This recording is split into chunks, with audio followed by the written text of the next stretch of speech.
আচ্ছা, আপনার কি কখনো এমনটা মনে হয়েছে যে যাদের হাতে আপনার শহরের আইন শৃঙ্খলা বা উন্নয়নের ভার রয়েছে তারাই যদি আপনার সর্বনাশ করতে শুরু করেন, তবে সাধারণ মানুষ যাবে কোথায়? আপনি কি জানেন শিলিগুড়ির মাটি থেকে এমন এক ভয়ঙ্কর দুর্নীতির খবর সামনে এসেছে যা শুনলে আপনার পায়ের তলার মাটি সরে যাবে? হ্যাঁ, আজ তাক বাংলার হাতে এই রকমই এমন কিছু এক্সক্লুসিভ তথ্য এসেছে যা দেখে আঁতকে উঠেছে গোটা রাজ্য। এসজেডিএ অর্থাৎ শিলিগুড়ি জলপাইগুড়ি উন্নয়ন কর্তৃপক্ষ এবং শিলিগুড়ি মিউনিসিপ্যাল কর্পোরেশনের অন্দরে দুর্নীতির এমন এক কালো জাল ছড়িয়ে রয়েছে যার রন্ধ্রে রন্ধ্রে লুকিয়ে রয়েছে সাধারণ মানুষকে ঠকানোর একেবারে ফন্দি। ঘটনার সূত্রপাত হয়েছিল আজ তাক বাংলায় শিলিগুড়ি জলপাইগুড়ি উন্নয়ন কর্তৃপক্ষের একটা চাঞ্চল্যকর দুর্নীতির খবর প্রকাশের মধ্যে দিয়ে। সরকার বদলের পর এসজেডিএ কর্তারা কার্যত নিজেদের পিঠ বাঁচাতে এবং নিজেদের বছরের পর বছর ধরে করা দুর্নীতিকে ধামাচাপা দিতে একটা অদ্ভুত চাল চালে। শিলিগুড়ির মাটিগাড়ায় পরপর 3টে নির্মাণাধীন বহুতলে এলইউসিসি বা ল্যান্ড ইউজ পারমিশন সার্টিফিকেটকে কেন্দ্র করে একটা রহস্যময় চিঠি পাঠানো হয়, জলের মতো পরিষ্কার। সেই দুর্নীতির খবর যখন আমরা সবার সামনে তুলে ধরি, ঠিক তারপরই আমাদের সঙ্গে যোগাযোগ করেন এই এসজেডিএর এই দুর্নীতির ডেস্কে পিষে যাওয়া একাধিক সাধারণ মানুষ। তারা জানান এই দুর্নীতি শুধু কিছু প্রভাবশালী বা বিত্তশালীদের সুবিধে পাইয়ে দেবার জন্য নয় বা তাদের মধ্যে সীমাবদ্ধ নয়, বরং শহর এবং শহরতলির সাধারণ মধ্যবিত্ত মানুষকে প্রতিনিয়ত এই সিস্টেমের জাতাকলে পিষে মারছেন।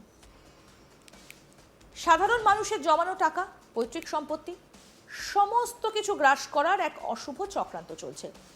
আর এই গোটা ব্যবস্থার ভুক্তভোগী ঠিক কতখানি অসহায় তার সব থেকে বড় উদাহরণ হলো শিলিগুড়ির ভক্তিনগরের বাসিন্দা সঞ্জয় ভৌমিকের জীবন সংগ্রাম।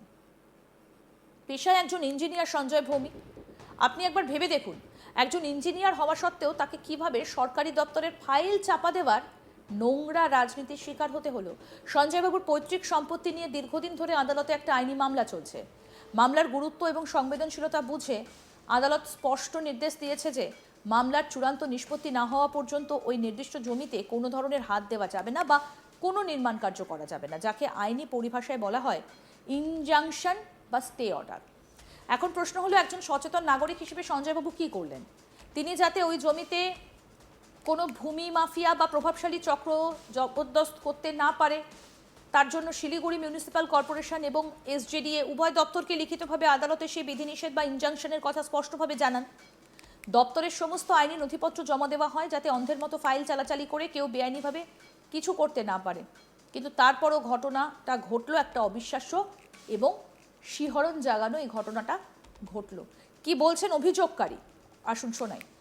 2023 সালে অক্টোবর মাসে এটার উপরে একটা ইনজাংশন জারি হয় এই জমিটার উপরে। এবং আমি অবশ্যই পারিবারিক সমস্যা।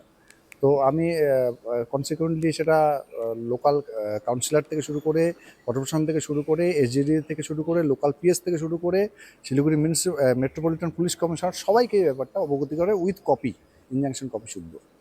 কবে নাগাদ জানিয়েছিলেন?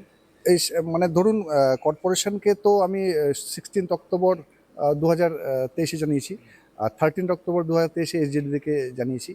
এবং কর্পোরেশনকে জানানোর দিনই আমি আমাদের যে লোকাল কাউন্সিলর আছে সম্পানন্দী তাকেও জানিয়েছি। এই মামলাটা কি এখনো আদালতে এখন অবধি আদালতে বিচারাধীন আছে এই মামলাটা, তারপরে এবং ইনজাংশন আছে।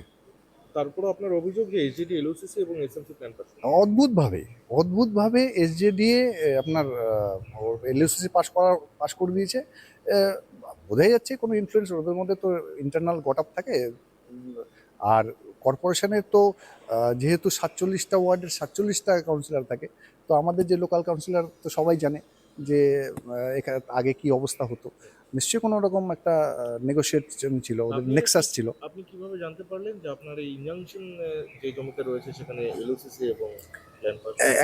অ্যাকচুয়ালি কি হয়েছে, আমাদের এই মানে আপনার যে জমিটা আছে সেই জমিটার উপরে আমি মানে আমাদের তো যেহেতু একজন ইঞ্জিনিয়ার, আমার তো সোর্স থাকেই, তো সেই সোর্স অনুযায়ী আমি খবরটা পেয়েছিলাম যে মেবি যে এখানে একটা হতে পারে, এবং সেটা কনফার্মেশন হয়ে গেছিলো। আমাদের এখানে একটা কমিশনাল প্লিডার হয়েছিল, শিলিগুড়ি এই মানে আমাদের যে সিনিয়র ডিভিশন কোর্ট জলপাইগুড়ি ছিল, সেখান থেকে একটা কমিশনাল প্লেয়ার অ্যাপ্লাই করেছিলাম, তো ওরা এসেছিল।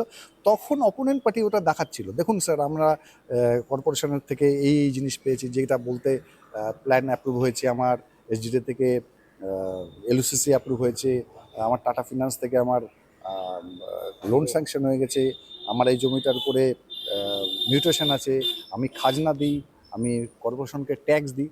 আমার কথা হচ্ছিল এত ডকুমেন্ট, মানে একটা লিটিগেটেড জমির উপরে যেটা ইনজাংশন আছে, তারপরে কি করে এসব করতে পারি, আমার ধারণার বাইরে। তারপরে আপনি এই বিষয়ে পুর নগরোন্নয়ন মন্ত্রী অগ্নিমিত্রা পালের কি বক্তব্য শুনবো। মাননীয় মুখ্যমন্ত্রী তো বলেই দিয়েছেন, তারাতলার ঘটনার পরে যারা যারা এই ধরনের ইললিগাল বিল্ডিং বানিয়েছেন, আমরা প্রথমে যদি দেখি যে সেটা ইললিগাল, আমরা নোটিশ পাঠাবো। যদি গভর্নমেন্ট নর্মসকে ফলো করে রেগুলারাইজ করা যায় সেটা চেষ্টা করব, না হলে হেভি পেনাল্টি হবে, নয়তো ডেমোলিশন হবে। এসডিডিএর ক্ষেত্রে এটা 200 কোটি টাকা দুর্নীতি সেই বিষয়ে কোনো কথা হয়নি। সাধারণ মানুষকে এসডিডিএ পড়তে পাওয়াতে দুর্নীতির অভিযোগ করতে দেখা যায়, সেই জায়গায় দাঁড়িয়ে এসডিডিএ কি কোনো মুখ্য করে তদন্ত কমিটি গঠন করে? না, আমরা একটা ইনকোয়ারি কমিটির কথা বলেছি। ইনফ্যাক্ট কালকেও আমাদের মাননীয় মুখ্যমন্ত্রীর সাথে একটা বৈঠক আছে এই বিষয়গুলো নিয়ে। তারপর একটা ক্লিয়ারের পিকচার আমরা পাবো। এই বিষয়ে আমাদের প্রতিনিধি পার্থ প্রতিম দাস কি প্রতিবেদন তুলে ধরেছেন, আসুন দেখি।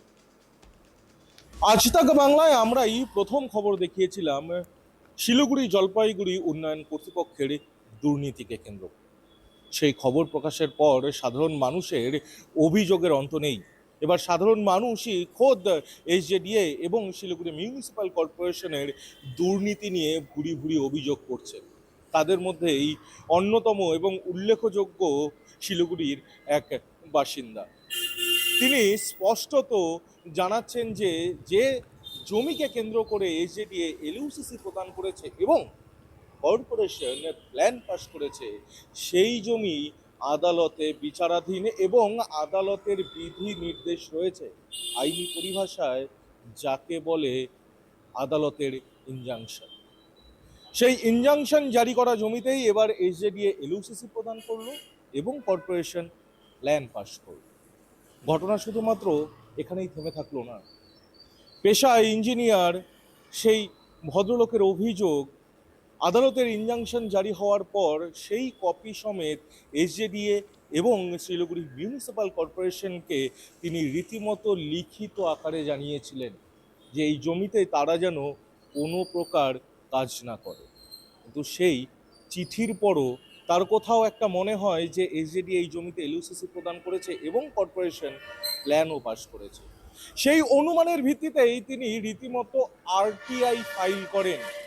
রাইট টু ইনফরমেশন অ্যাক্টে তাকে দীর্ঘদিন অপেক্ষা করতে হয়।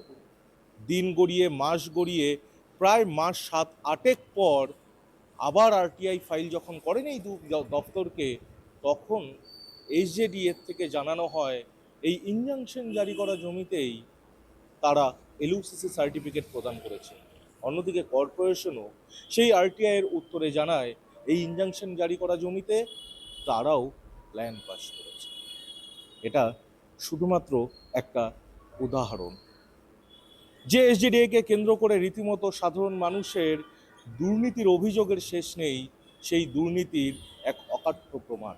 এভাবেই সাধারণ মানুষ, শুধুমাত্র শিলিগুড়ি নয়, শিলিগুড়ি এবং শহরতলির সাধারণ মানুষের এসজেডিএ এবং কর্পোরেশনের এই দপ্তরগুলোকে কেন্দ্র করে একাধিক অভিযোগ।